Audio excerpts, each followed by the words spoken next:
जी कैफ 4 आज के लेक्चर का आगाज करते हैं। आज के लेक्चर में हम चैप्टर 4 को के एमसीक्यूज डिस्कस करने जा रहे हैं। प्रीवियस लेक्चर लास्ट लेक्चर में चैप्टर 4 कंप्लीट हो गया था, एमसीक्यूज क्वेश्चन डिस्कस हो गए थे। याद है वो एक बड़ा अच्छा क्वेश्चन हमने केस स्टडी वाला किया था। कौन से वाला? वो मुल्तान रेलवे स्टेशन वाला। मुल्तान रेलवे याद है? उस दो दोस्त थे। उस क्वेश्चन में सबसे अच्छी खास बात पता क्या थी? उसमें agreement in state of trade और agreement in state of legal proceedings दोनों टेस्ट कर लिए थे उसने, और एक एक्सेप्शन भी टेस्ट कर लिए थे। एक पार्ट में कंसेप्ट था, दूसरे में एक्सेप्शन, तीसरे में कंसेप्ट, चौथे में एक्सेप्शन उसकी। आज हम एमसीक्यू चैप्टर 4 के डिस्कस करने जा रहे हैं। फिर इसके बाद टाइम बचेगा और हम चैप्टर 5 का पहला लर्निंग ऑब्जेक्टिव भी स्टडी करेंगे। चैप्टर 5 छोटा सा लर्निंग ऑब्जेक्टिव है लेकिन ट्रिकी है। आज वाला कंसेप्ट ट्रिकी नहीं है, कल जो हम पढ़ेंगे कंसेप्ट वो ट्रिकी है। कंटिंजेंट कॉन्ट्रैक्ट, कंटिंजेंट कॉन्ट्रैक्ट क्या होता है, इसकी डेफिनेशन क्या है, एसेंशियल्स, ये हम स्टडी करेंगे, और कंटिंजेंट का वाइड एग्रीमेंट के साथ डिफरेंस क्या है। लेकिन पहले क्या करें, किस चैप्टर के? चैप्टर 4 के। शाबाश, आइए डिस्कस करते हैं। क्या कह रहा है? कह रहा है मोस्ट अप्रोप्रिएट ऑप्शन को सिलेक्ट करो। जो आपको पता ही है, हमने एक ऑप्शन को सिलेक्ट करना ना।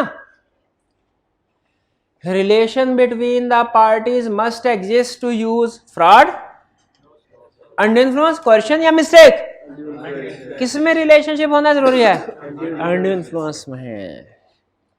अंडर इन्फ्लुएंस में रिलेशनशिप होना जरूरी है। लेकिन कुछ रिलेशन, अब देखिए बहाने से चैप्टर की रिवीजन भी तो करनी है ना, कि सिर्फ एमसीक्यूज ही करने हैं, बहाने से रिवीजन भी करने। कुछ रिलेशनशिप ऐसे हैं जिनमें अंडर इन्फ्लुएंस प्रिज्यूम किया जाता है, कुछ में साबित करना पड़ता है। याद है?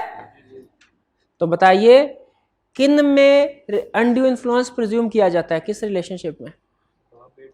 बाप बेटे में, उस्ताद और शागिर्द,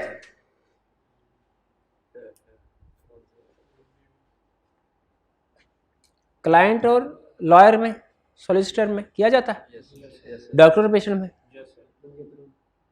मंगेतरों में, fiance and fiancee, husband and wife, नहीं, डेटर क्राइटर, डेटर क्राइटर में भी अंडर इन्फ्लुएंस प्रिज्यूम नहीं किया जाता। और किस में नहीं किया जाता? प्रिंसिपल और एजेंट में किया जाता। Relationship presume. अच्छा, जिन केस स्टडी के पॉइंट ऑफ व्यू से क्वेश्चन पूछ रहा हूं, जिन रिलेशनशिप में अंडर इन्फ्लुएंस प्रिज्यूम नहीं किया जाता, क्या उनमें अंडर इन्फ्लुएंस साबित किया जा सकता है? प्रिज्यूम नहीं करता कोर्ट, लेकिन क्या पार्टी के पास सबूत हो तो साबित हो जाएगा? बिल्कुल हो जाएगा। यानी ये कहना गलत है कि डेटर और क्रेडिटर के रिलेशनशिप में कभी अंडर इन्फ्लुएंस होता ही नहीं है, प्रिज्यूम नहीं किया जाता। हो सकता है, प्रिज्यूम नहीं किया जाता। अगर है तो साबित करना पड़ेगा, जबकि जिनमें प्रिज्यूम किया जाता है उनमें साबित करने की भी जरूरत नहीं है। ये केस स्टडी में लाइन आपको लिखनी पड़ेगी। अगर आपने इस चैप्टर की केस स्टडीज को अटेम्प्ट किया हो ना, जो मुझे पूरा यकीन नहीं किया होगा, कितने स्टूडेंट्स इन छुट्टियों में, ईद की छुट्टियों में केस स्टडीज को देखा है, रिटन फॉर्म में अटेम्प्ट किया है? ये हाल है आपका।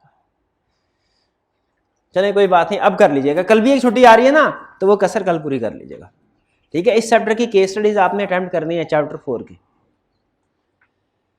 तो इसमें करेक्ट ऑप्शन क्या हुई हमारी? बी। आगे चलते हैं।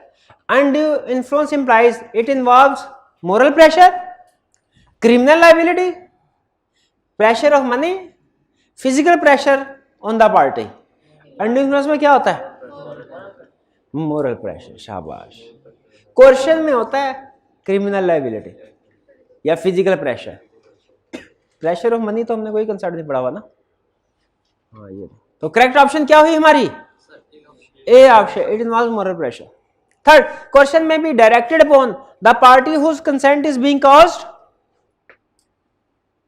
उस पे क्वेश्चन अप्लाई हो सकती है, और एनी अदर पार्टी, जिसकी दुकान हम खरीदना चाहते हैं, हम उस पे भी क्वेश्चन एक्सरसाइज कर सकते हैं, और उसके घर वालों पे भी, उसके बच्चे को हुआ करके उसके ऊपर भी क्वेश्चन एक्सरसाइज हो सकती है ना।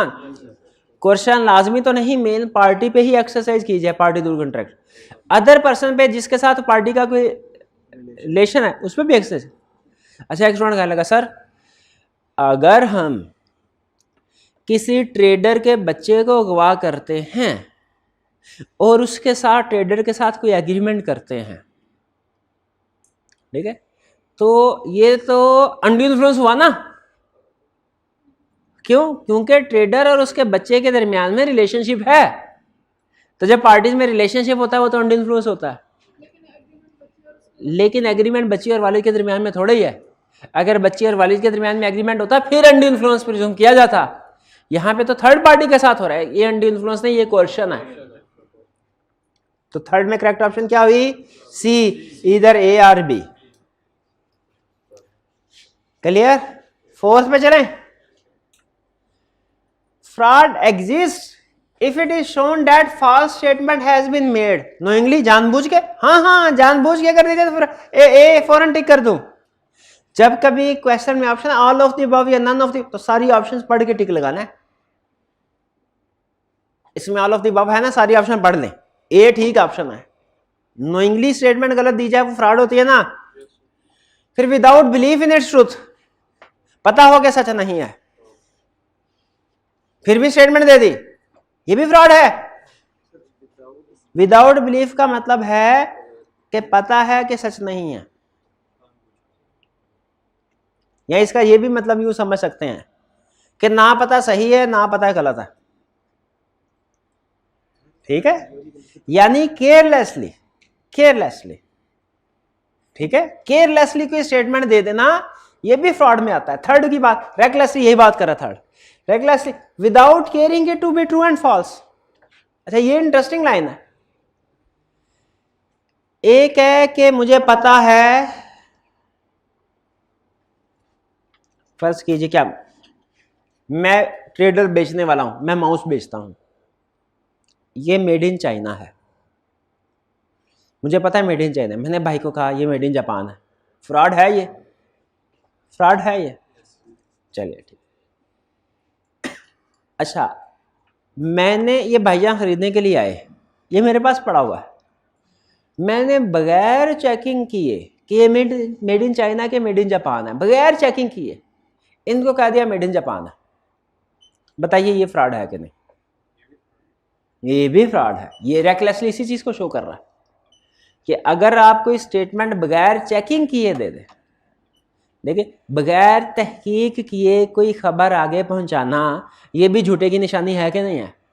तो बगैर तहकीक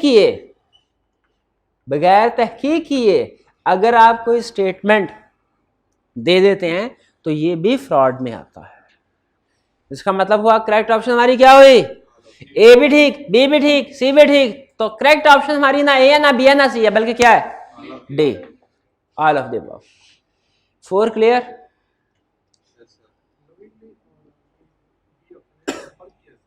नोइंगली में और without belief in its truth, इसमें फर्क क्या है? देखिए नोइंगली का इसमें बेसिकली फर्क नहीं, उसने ऑप्शन ये ऐड किया है। नोइंगली में और रेकलेसली में फर्क है। नोइंगली का मतलब कि आपको पता है गलत है, रेकलेसली का मतलब है आपको इन्वेस्टिगेट करते पता चल सकता था सही है कि गलत है, लेकिन आपने बगैर वेरिफिकेशन के स्टेटमेंट दे दी, ठीक है। तो ये भी फ्रॉड में आता है। Fifth, undue influence is legally not presumed in case of guardian and word. Undue influence presume किया जाता है वर्ड में माइनर, क्रेडिटर डेटर में, solicitor and client, solicitor means वकील, किया जाता है। ट्रस्टी एंड बेनिफिशियरी, तो क्या कह रहा है किसमें प्रिज्यूम नहीं किया जाता? क्रेडिटर डेटर में प्रिज्यूम नहीं किया जाता। लेकिन क्या हो सकता है? हो सकता है, प्रूफ करना पड़ेगा, प्रूफ कर दे दो। 6, विच of the following is not true, यानी गलत स्टेटमेंट ढूंढनी है, सही नहीं सिलेक्ट करनी। कौन सी स्टेटमेंट सिलेक्ट करनी है? गलत। Undue influence must be exercised by और against the party to a contract, सही क्या गलत? Undue influence party to the contract, exercise कर सकते हैं, सही है ना, रिलेशनशिप होना चाहिए, सही है। इसका मतलब ये स्टेटमेंट सेलेक्ट नहीं करनी हमने। B question can be exercised by stranger to the contract, ये भी ठीक है, मतलब ये भी सिलेक्ट नहीं करनी। C a contract is not voidable if it was caused by mistake as to any law in force in Pakistan. The contract is not a mistake of Pakistani law, contract valid के void, mistake of Pakistani law, contract valid के void, valid, और mistake of foreign law अगर unilateral है तो valid, bilateral है तो void। भाई का कंसेप्ट वीक है। एक और सवाल, मैं ब्लैक गाड़ी बेच रहा हूं, ये समझ रहे हैं कि व्हाइट गाड़ी परचेज कर रहे हैं, दोनों के दरमियान में मिसअंडरस्टैंडिंग है ना। बताइए मिस्टेक के हवाले से मिस्टेक ऑफ लॉ है कि मिस्टेक ऑफ फैक्ट है? मिस्टेक ऑफ फैक्ट, यूनिलैटरल के बाइलैटरल? बाइलैटरल कैसे? दोनों गलतफहमी का शिकार है, मैं कोई और समझ रहा हूं, ये कोई और समझ रहे हैं। बाइलैटरल में एग्रीमेंट वैलिड है कि वाइड है? वाइड है, शाबाश, कंसेप्ट समझ आया। मिस्टेक ऑफ फैक्ट और मिस्टेक ऑफ लॉ में फर्क पता है ना? मिस्टेक ऑफ फैक्ट में बाइलैटरल है तो बाइलैटरल है तो, और यूनिलैटरल है तो यूनिलैटरल है तो यूनिलैटरल की एग्जांपल क्या है? बाइलैटरल की एग्जांपल दे दी ना, मैं कोई और कलर चीज बेच रहा हूं, ये कोई और समझ रहा है। यूनिलैटरल क्या है? मैं समझ रहा हूं ये चीज मेड इन जापान है, असल में मेड इन चाइना है, ये क्या है? कॉन्ट्रैक्ट क्या है? अब हो कंफ्यूज हो, इसलिए तो एग्जांपल दिया कंफ्यूज करने के लिए कि ये मिस रिप्रेजेंटेशन ऑफ फ्रॉड तो नहीं है। बताइए, ये ऐसी मेड इन चाइना है, मैंने इसे मेड इन जापान समझ के खरीद लिया, मिस रिप्रेजेंटेशन है कि फ्रॉड के contract valid? Miss representation fraud क्यों नहीं है? क्योंकि किसी ने स्टेटमेंट ही नहीं दी, ये तो मैं खुद समझा बैठा हूं, तो खुद समझ बैठा हूं गलत, खुद गलत समझ बैठे, वो मिस्टेक है। जो कोई दूसरा गलत स्टेटमेंट देगा, कोई दूसरा गलत स्टेटमेंट देगा, वो है मिस रिप्रेजेंटेशन फ्रॉड। मिस्टेक का मतलब समझने मिसअंडरस्टैंडिंग, फर्क समझ आया? ये चीज भाई की दुकान पे पड़ी है, मैंने कहा ये मार्कर तो बड़ा कीमती है, तो कहीं से मिलता ही नहीं है। ये भाईजान 10 रुपए का बेच रहे थे, जैसे इन्होंने मेरे मुंह से अल्फाज सुने, मैंने पूछा कितने का, इसके बाद इन्होंने फौरन 500 रेट बढ़ा दिया। मैंने कहा 500 का, मैंने खरीद लिया। बाद में पता चला ये तो 10 रुपये वाला, साथ वाली दुकान से 10 रुपये में मिल रहा था। क्या वापस आके इन्हें रिटर्न कर सकता हूँ? क्यों नहीं कर सकता? यूनिलैटरल मिस्टेक की एग्जांपल, किसी चीज की प्राइस, उसकी वैल्यू के बारे में गलत अंदाजा लगाना, यूनिलैटरल मिस्टेक। गाड़ी ब्लैक है कि वाइट, मैं ब्लैक बेच रहा हूं, वो वाइट समझ रहे हैं, ये क्या है? Bilateral mistake of fact. Clear? तो which of the following is not, कहां पे थे हम? क्वेश्चन, अच्छा दो, ये तो contract is not voidable caused by mistake to any law, तो सही है ना? पाकिस्तानी लॉ की मिस्टेक से कॉन्ट्रैक्ट वाइडेबल नहीं होता, मतलब वैलिड रहता है। Duty speak does not make silence as fraud, ये गलत है, ऑप्शन यानी डी ऑप्शन सेलेक्ट करनी है। लेकिन मुझे तो इसकी समझ ही नहीं है ये क्या क्या रहा है। ना ना ना ना ना ना, ये भाई बताएंगे मुझे। Duty to speak does not make silence fraud, क्या कहना चाह रहा है? यानी आपके ख्याल में सही स्टेटमेंट है duty to speak make silence fraud, ये कहना चाह रहे हैं आप? असल कंसेप्ट ये है भाई, समझ आ रही कि नहीं आ रही? उसने कहा था गलत कंसेप्ट ढूंढो, आपने कहा सर डी ऑप्शन ठीक है, यानी डी आपके ख्याल में गलत है, बाकी ठीक है। अगर डी गलत है तो सही स्टेटमेंट क्या होगी डी की? ड्यूटी टू स्पीक, यानी जहां पे ड्यूटी टू स्पीक हो वहां पे साइलेंट रहे तो फ्रॉड है। हमने तो पढ़ा था normally silence is not fraud, silence is not, इसकी एक्सेप्शन थी कि ड्यूटी टू स्पीक जहां पे हो वहां पे साइलेंट रहे फ्रॉड। क्या मतलब? एक्सप्लेन करें with the help of an example. Duty to speak क्या मतलब है? दो एग्जांपल्स हैं। दुकानदार ने पूछा कि कोई कस्टमर ने पूछा कि खराबी है तो बता दो। हाँ, कस्टमर ने पूछा कि खराबी है, दुकानदार साइलेंट रहता है। इसका मतलब दुकानदार की साइलेंस क्या कह रही है कि नहीं है कोई खराबी, कि कोई नहीं खराबी, कोई खराबी नहीं है। इस केस में अगर बायर चीजें खरीद लेता है और बाद में खराब साबित होती हैं, हालांकि वो साइलेंट रहा, ये भी फ्रॉड है। और जब फिड्यूशरी रिलेशनशिप हो, एतमाद बाप बेटे में, फिर खुद से बताना चाहे वो पूछे ना पूछे दूसरा बंदा। तो इसमें 6 में D option correct. Clear? Okay मेरे भाई, डन। आगे चलें 7 पे। A person threatens to commit a suicide नहीं होना चाहिए, एक दफा ही करेगा। A person threatens to commit suicide if his wife and son did not contract with his brother to release certain disputed property in his favour. उसने कहा ये जो हमारी खानदानी जायदाद है, जब तक ये भाई के नाम पे आप ट्रांसफर नहीं करते तो मैं खुदकुशी कर लूंगा अगर ना की तो। What is the legal status of this agreement? ये तो कितना आसान, अंडर इन्फ्लुएंस है। नहीं, अंडर इन्फ्लुएंस नहीं है, रिलेशनशिप है। रिलेशनशिप में भी क्राइम आ जाए तो वो कोर्शन हो सकता है। तो ये क्राइम है? कैसे? सुसाइड करना पाकिस्तान पिनल कोड में जुर्म है, जुर्म है। इसीलिए जो फांसी के फंदे से बच जाएगा किधर जाएगा? जेल जाएगा, जेल जाएगा।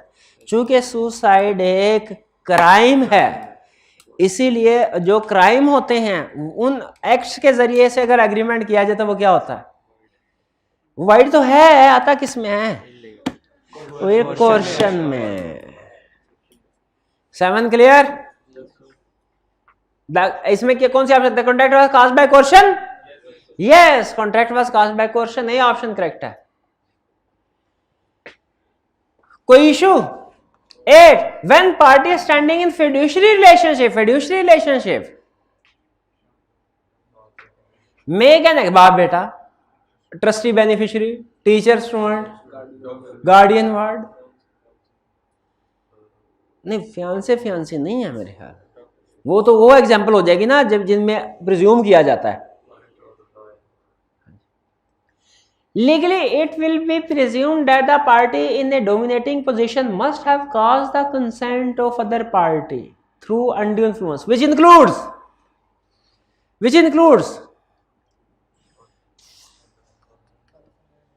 अच्छा, यानी undue influence की तरफ ले गया, undue influence की तरफ ले गया। undue influence किन किन में प्रिज्यूम किया जाता है?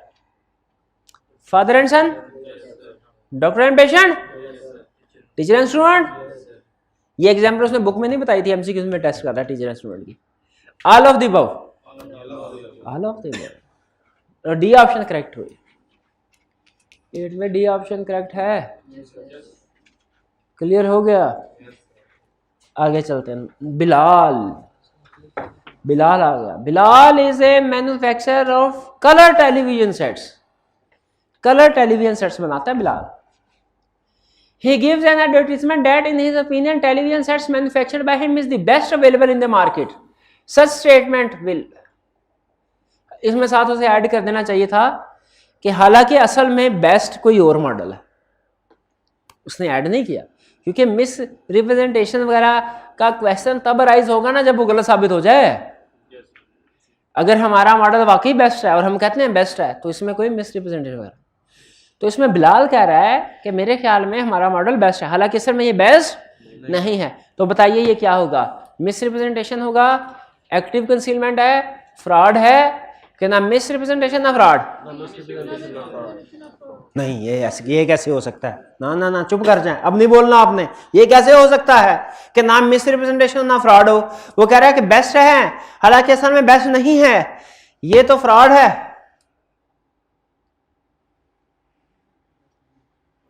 वो ओपिनियन दे रहा है, स्टेटमेंट नहीं, फ्रॉड नहीं है, ये ओपिनियन दे रहा है।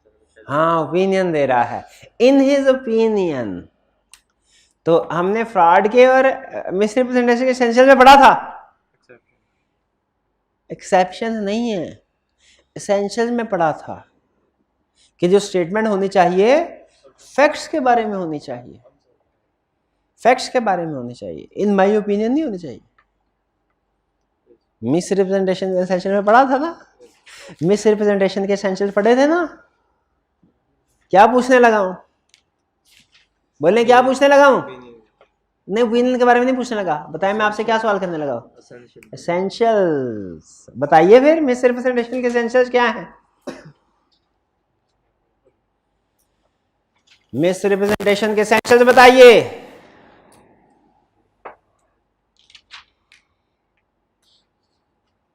बता दे तेरे, मेरे मन बता दे यार, नहीं याद किए? क्यों नहीं याद किए मेरे भाई ने? भैया मिस रिप्रेजेंटेशन के एसेंशियल्स, और रिवीजन नहीं कर, एमसीक्यू तो करे, एमसीक्यू तो करके आए होंगे आप, नहीं भी किए होंगे तो पढ़े, 2-3 के अलावा सारे आपको समझ आ जाएंगे। तो ये तो एमसीक्यूज हमारा असल में बहाना होता है चैप्टर रिवाइज करने का। तो चैप्टर में क्या मिस रिप्रेजेंटेशन के एसेंशियल्स पढ़े थे? अच्छा आपको ऑप्शन देता हूं, या मिस रिप्रेजेंटेशन के एसेंशियल्स बता दीजिए या इसकी एक्सेप्शंस बता दीजिए। एक्सेप्शन थी ना इसकी, एक्सेप्शन थी ना, जब कॉन्ट्रैक्ट वाइडेबल नहीं रहता ना। 5 बताइए, शाबाश शाबाश, खुदा का खौफ कर, बता दे कुछ, बता दे क्या बताने लगे? एसेंशियल्स के एक्सेप्शंस, एक्सेप्शन बता दे। चलो भाई, डिस्कवरिंग ट्रूथ वाला, थर्ड पार्टी इनोसेंट वाला, कैन नॉट बी रिस्टोर्ड वाला, चाय वाला, पापड़ी वाला, ढाबे वाला, कौन सा? ये क्या तरीका होता है लॉ लिखने का? पूरा सेंटेंस बताए मेरे को, हेडिंग तो कम से कम बोल दे पूरी सही। अभी पूछने लगे, अभी थोड़ी याद किया, कभी याद करेंगे टेस्ट। खुदा का खौफ कर भाई, साथ साथ याद करना होता है। जी भाई बताइए आप, पहले एसेंशियल्स बता दें मिस रिप्रेजेंटेशन के। कॉन्ट्रैक्ट की तरफ से स्टेटमेंट दी गई है, statement by parties to the contract, not by third party. और शाबाश, और सर उसके ऊपर एक्टेड अपॉन स्टेटमेंट, और वो रिप्रेजेंटेशन फॉल्स है, रिप्रेजेंटेशन मस्ट बी फॉल्स, जो कि parties believes it to be true. ठीक है, हो गए 4 मेरे ख्याल। अच्छा चलो, रिप्रेजेंटेशन एज टू फैक्ट्स, जिसके ऊपर केस डिपेंड कर रहा है। ठीक है, सुन लिया मेरे भाई? सुना दे फिर। अभी तो सुनाया ना भाई ने, भी रिवीजन करवाई है। As to fact by party to the contract, ठीक है, एक्टेड अपॉन इट, और false believes it to be true. ठीक है ये, और एक्सेप्शंस क्या थी? जब कॉन्ट्रैक्ट वाइडेबल, जब मिस रिप्रेजेंटेशन तो हो, मिस रिप्रेजेंटेशन में कॉन्ट्रैक्ट वाइडेबल हो जाता है ना at the option of aggrieved party, लेकिन कुछ सिचुएशन ऐसी हैं जिनमें कॉन्ट्रैक्ट वाइडेबल नहीं रहता। वो सिचुएशन कौन सी हैं?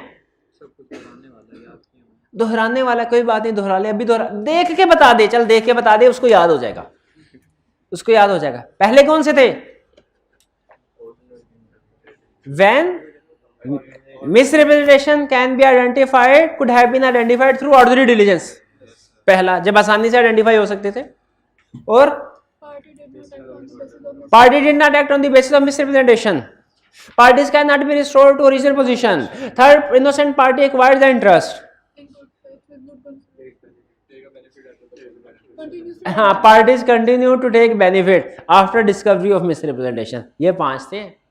मिस रिप्रेजेंटेशन में यही है, फ्रॉड के केस में भी तकरीबन यही है, और एसेंशियल्स भी जो मिस रिप्रेजेंटेशन के हैं तकरीबन वही, सिर्फ एक एक्स्ट्रा है, डैमेज सफर्ड लॉस वाला, सफर्ड लॉस। शाबाश। तो इसमें 9 में करेक्ट ऑप्शन डी। 10 में अनलॉफुल डिटेनिंग और threatening to detain any property with an intention of causing any person to enter into contract is coercion. Unlawful threat definition में था ना, अनलॉफुल थ्रेटनिंग का मतलब क्या है, या डिटेनिंग का मतलब क्या होता है, डिटेन करना, अपने कब्जे में लेना, अपने कब्जे में लेना। जब तक मुझे डेफिनेशन नहीं सुनाएंगे फ्रॉड की, तब तक आपका बैग वापस। सर पता हो उसे, यानी कि ये चीज डेफिनेशन क्यों बता रहे हैं, ये तो सीधा कहें सर ये कॉन्ट्रैक्ट वाइड है, एग्रीमेंट वाइड है, हैं ये तो ये क्या है, क्वेश्चन है ना। हम कहें नहीं सर ये एग्रीमेंट वैलिड नहीं है, वाइड है, वाइड। ये आपकी प्रॉपर्टी को डिटेन किया है मैंने। अगर ऐसे किसी की भी प्रॉपर्टी को डिटेन किया जाए तो वो फ्रॉड है, ठीक है। लेकिन मुझे प्रॉपर्टी डिटेन करने की क्या जरूरत है, मैं तो वैसे पूछ लूंगा भाई बताएंगे मुझे, ये भाई बताएंगे फ्रॉड की डेफिनेशन।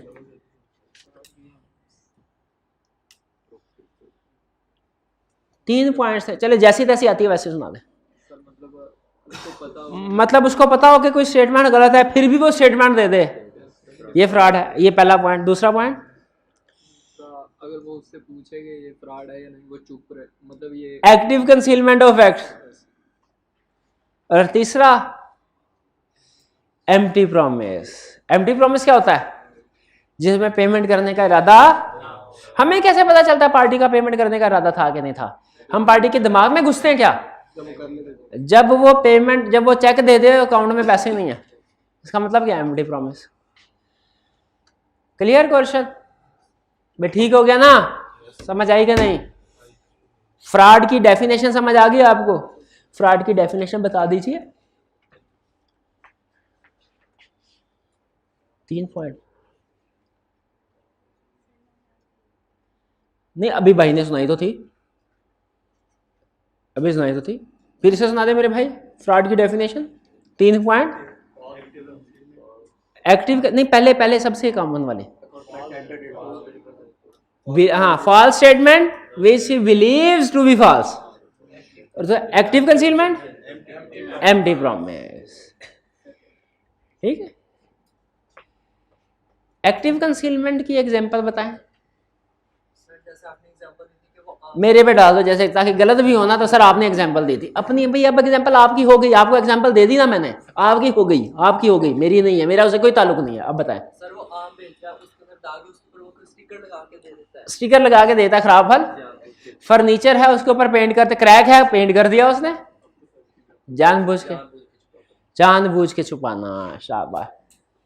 एक होता है खराब चीज को एज इट इज बेच देना, ना बताना, वो बता, ये चीज कहा था ना आपसे, ना बताना और है, छुपाना और है। ना बताने में और छुपाने में फर्क है, नहीं समझ आई थी ना उस वक्त भी बात।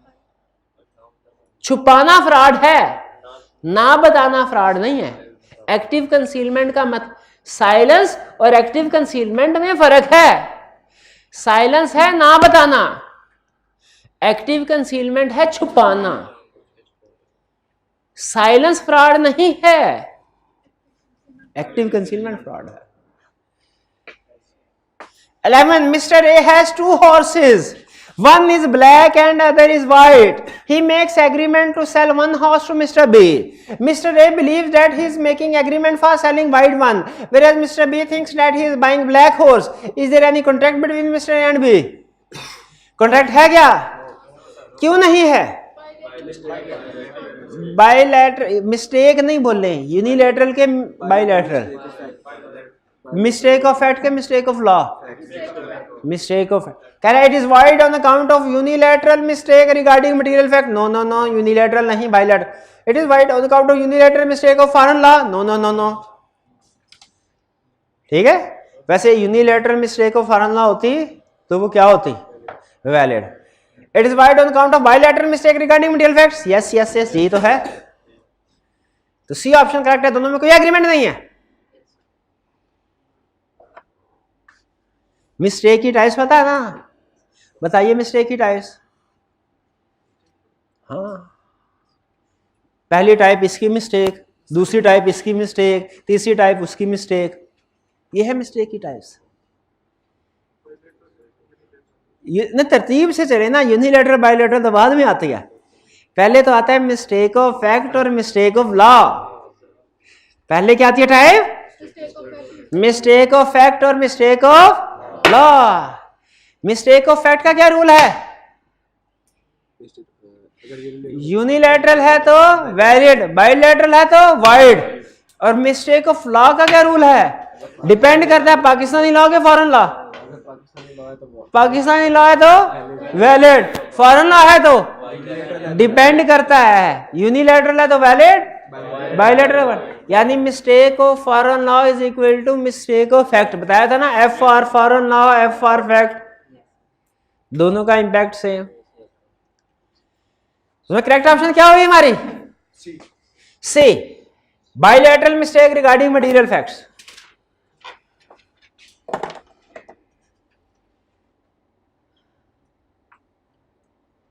बस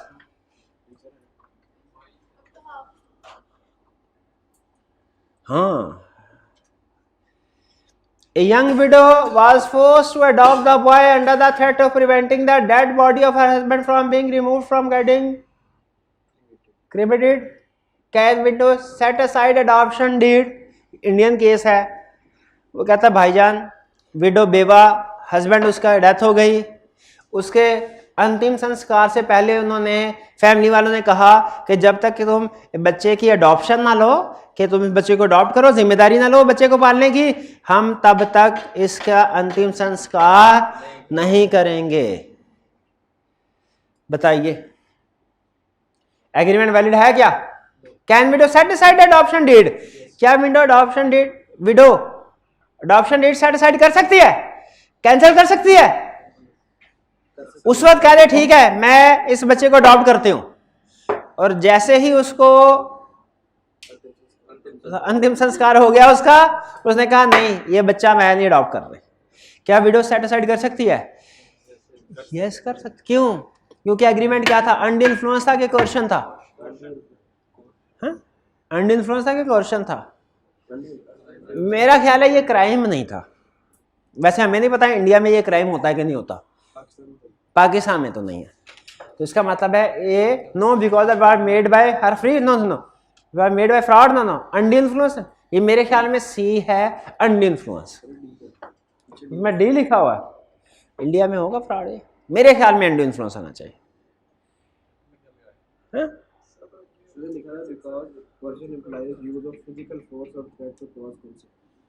नहीं मेरे ख्याल में देखिए ये असल में डिपेंड करता है कि क्राइम है कि नहीं एक्ट।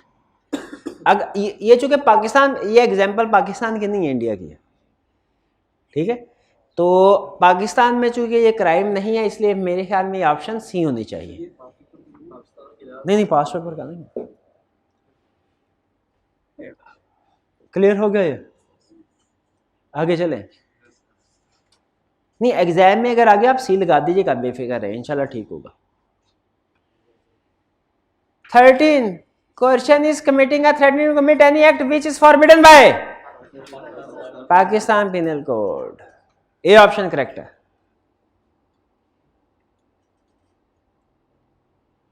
अच्छा, इनमें से पाकिस्तान पिनल कोड है, contracted partnership act.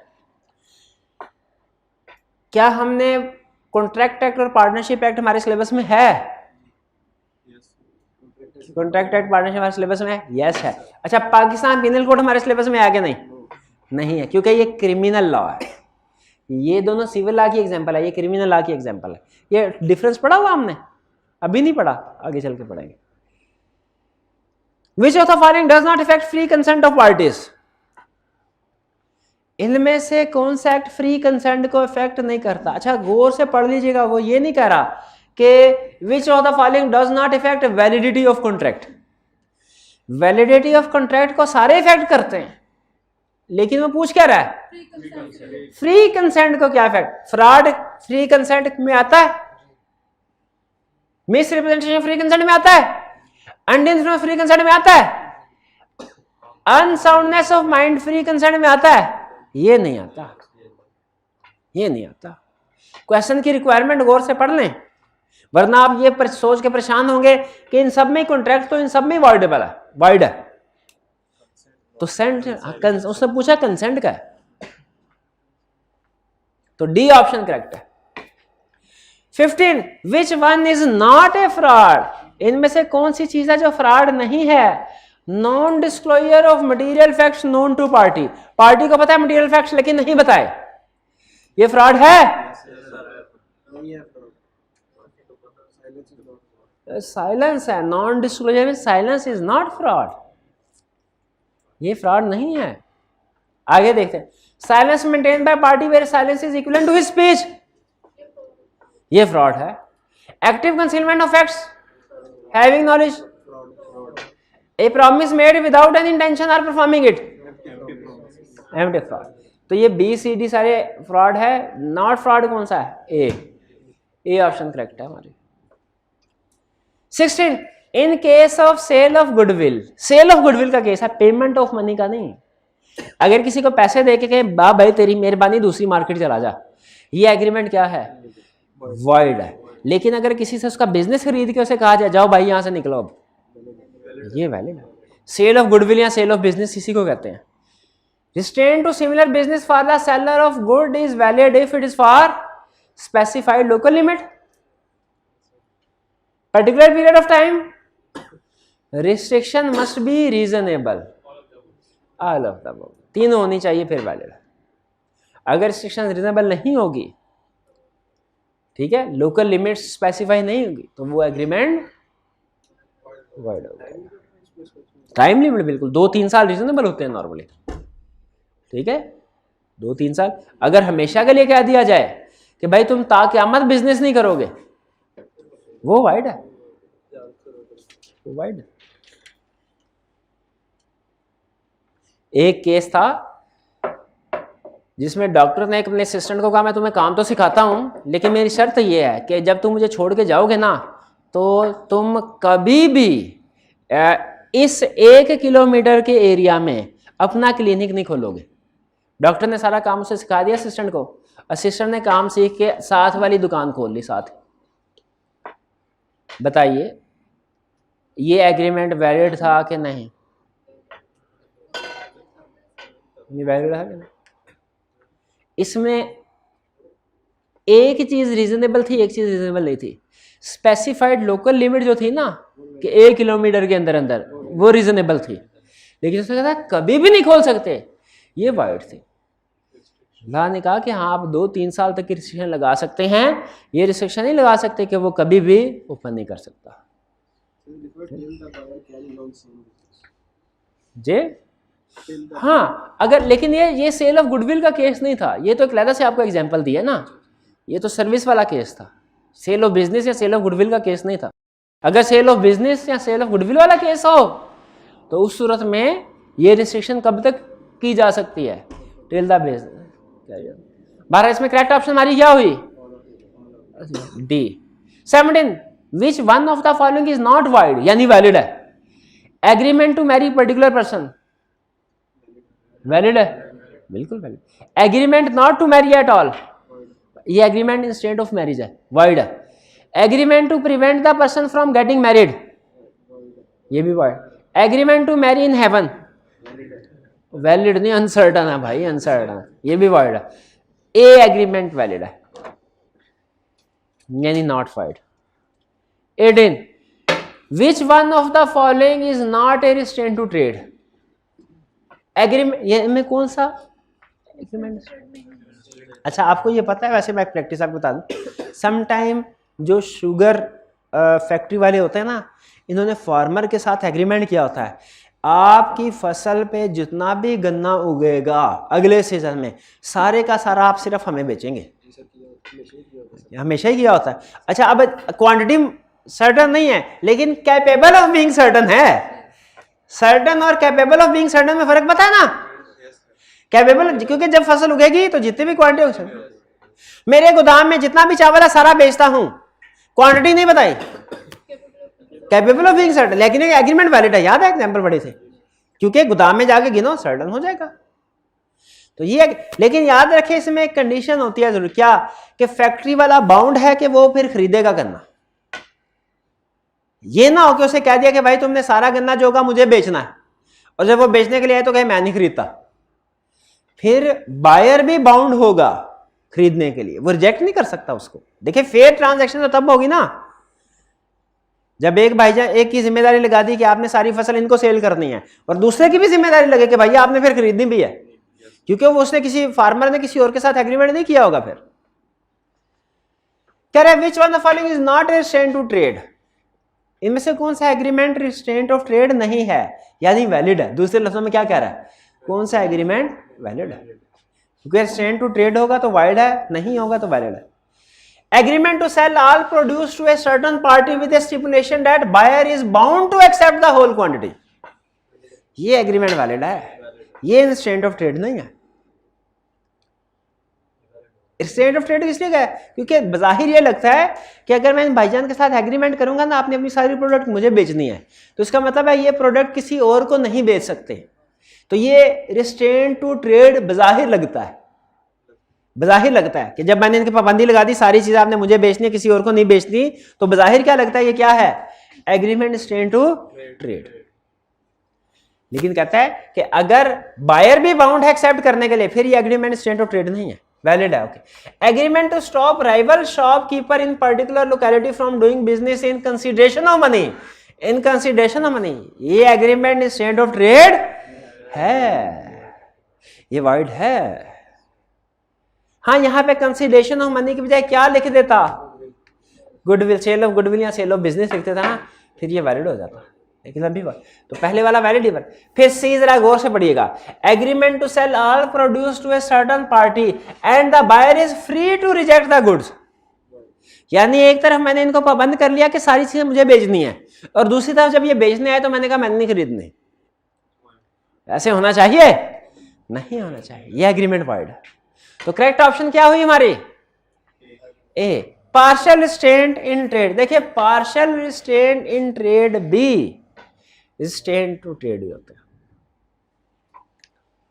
19, in case of sale of goodwill of business, sale of goodwill of business, consideration of money नहीं, sale of goodwill of business, the vendor of goodwill may be lawfully restricted from doing similar business. Vendor का मतलब जिसने बेच दिया, उससे business कर, similar business करने से रोका जा सकता है। Anywhere in that particular area, उस एरिया में कहीं, या within specified local limit, within that particular district, या within that particular province, नहीं, within specified local limited, B option correct. Law ने स्पेसिफाइड लोकल लिमिट का word use किया। 20, agreement instant of legal proceedings include agreement which tend to prevent course of justice. Agreement instant of legal proceeding का मतलब कि ऐसे agreements जो कि course of justice यानी इंसाफ हासिल करने से रोके, जो एग्रीमेंट इंसाफ हासिल करने से रोके वो इंस्टेंट ऑफ लीगल प्रोसीडिंग्स हैं। यस, तो ये ऑप्शन करेक्ट हुई। Agreement to refer present disputes to an arbitration, ये एक्सेप्शन है, ये agreement instant of legal proceeding नहीं है। C, agreement to settle dispute out of the court, ये भी एक्सेप्शन है, ये भी agreement instant of legal proceeding नहीं है। D, agreement to refer future dispute to arbitration, ये भी एक्सेप्शन है। Agreement instant of legal proceeding, तो कौन सा agreement instant of legal proceeding है, which prevent course of justice. ठीक है। 21, which of the following agreement is restraint to legal proceeding, फिर वही पूछ रहा है, बताओ इनमें से कौन सा agreement restraint of legal proceeding है। पहला, एग्रीमेंट फॉर कर्टेलिंग, कर्टेलिंग किसको कहते हैं, रिड्यूस करने को। Agreement for reducing period of limitation prescribed by limitation act. Limitation act क्या कहता है कि किसी को डेट दिया हो तो रिकवर करवाने के लिए कितना पीरियड है, 3 साल। अगर हम ये एग्रीमेंट में लिखें, लॉ ने तो 3 साल कहा है, हम एग्रीमेंट में ये लिखते हैं कि 2 साल तक रिकवरी हो सकती है, 2 साल के बाद नहीं हो सकती, ये एग्रीमेंट वैलिड है कि वाइड? क्या 2.5 साल इस एग्रीमेंट हो गया फिर भी 2 साल गुजर गए रिकवरी नहीं हुई, क्या अब रिकवरी करवाई जा सकती है इस डेट की? यस, करवाई जा सकती है। ठीक है, क्योंकि लॉ ने 3 साल का पीरियड, आप through agreement legal time period को रिस्ट्रिक्ट रिड्यूस नहीं कर सकते। तो यही बताना था कौन सा restraint of legal proceeding, A agreement restraint of legal proceeding है, ए ऑप्शन करेक्ट है। बाकी भी पढ़ लेते हैं। Agreement to select one court from 2 courts having jurisdiction on that matter, दो में से एक कोर्ट को सिलेक्ट करना, ये एग्री करना कि इस्लामाबाद में केस फाइल किया जाएगा, लाहौर में नहीं किया जाएगा। वैलिड है? एक्सेप्शन में था कि नहीं था? C agreement where by neither party shall appeal against the decision of trial court, lower court ने जो फैसला किया उसके खिलाफ अपील नहीं की जाएगी। वैलिड है कि in state of legal proceeding है? वैलिड है। D agreement to settle dispute out of the court, ये भी है। तो कौन सा स्टेट ऑफ लीगल प्रोसीडिंग है? वाइड है, कर्टेलिंग पीरियड वाला A. 22 which of the following agreement is valid? Agreement limiting the time allowed by the law of limitation, ये तो वही है ना, ये void. B agreement which contains vague और ambiguous terms which can not be made certain, B void. और agreements meaning of which seems to be uncertain but is capable of being made certain, valid. क्या example है? सारे का सारा जो माल गोदाम में पड़ा हुआ बेचता हूं, ये सर्टन नहीं है क्योंकि क्वांटिटी नहीं बताई हुई है, लेकिन कैपेबल ऑफ बीइंग सर्टन है। तो C agreement valid. Agreement to agree in future, void है। ये एग्रीमेंट करना कि फ्यूचर में एग्रीमेंट करेंगे, ये कोई एग्रीमेंट तो नहीं है ना, तो सी ऑप्शन करेक्ट है। बस 22 कंप्लीट, ये आपके एमसीक्यूज थे। अब मेरा हाल है कंटिंजेंट कॉन्ट्रैक्ट को आज रहने देते हैं, आज एमसीक्यू इसी बहाने से रिवीजन, टाइम ज्यादा लग गया लेकिन कुछ ना कुछ रिवीजन हो गई ना, हो गई कि नहीं होगी भाई? भैया होगी कि नहीं होगी? हाँ तो बताइए फिर एसेंशियल्स क्या है फ्रॉड के? फ्रॉड के अब कह रहे हैं सर अभी तो मिस रिप्रेजेंटेशन का पूछे थे, तो कोई बात नहीं, फ्रॉड के भी तकरीबन वही है, एक का फर्क है, सफर्ड लॉस वाला। ऑर्डिनरी डिलीजेंस, और ये एक्सेप्शन थी, एसेंशियल्स और होते हैं, एक्सेप्शन आज छोड़ो एसेंशियल्स को, सिर्फ ये बता बोल दे मुझे, एसेंशियल्स और होते हैं, एक्सेप्शंस और होती हैं, एसेंशियल्स और होते हैं, एक्सेप्शंस और होती हैं, एसेंशियल्स और होते हैं, एक्सेप्शन। भाई याद करके कल याद करके आएंगे, पक्की वादा करते हैं, पक्का वादा करें, शाबाश। एसेंशियल्स, हाँ जी शाबाश। चलिए आज का लेक्चर यहाँ पे खत्म करते हैं हम, अल्लाह हाफिज।